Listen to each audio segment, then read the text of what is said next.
Hello everyone, আসসালামু আলাইকুম সবাইকে। আশা করি সবাই খুব ভালো আছেন এবং সুস্থ আছেন। এই মুহূর্তে আমি এবং আমার চাচাতো ভাই আমরা ঠিক যাচ্ছি শ্রীপুর। আমরা একটু ঘুরতে বেরিয়েছিলাম আর তার পাশাপাশি একটা ফার্নিচার কিনতে বেরিয়েছিলাম দুইটা একসাথে। তো ঘোরাঘুরি শেষে আমরা এখন যাচ্ছি বাসায় ফার্নিচার কিনে। আর দেখতে পাচ্ছেন এখন একদম সবুজের সমারোহ।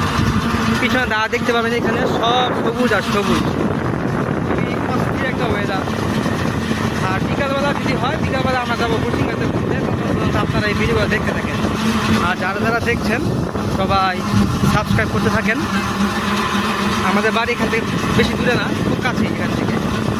একটু সামনে গেলে আমাদের বাসা 1 কিলোমিটার হবে। 1 কিলোমিটার হবে না, আইসা বলতে খুব সামনে। তো আপনারা যারা যারা ভিডিওটা দেখছেন, ভিডিওটা দেখতে থাকেন। আর আমার এই ইউটিউব চ্যানেলটা সাবস্ক্রাইব করতে থাকেন। ইনশাআল্লাহ বিকালবেলা আরও ভিডিও আসতেছে।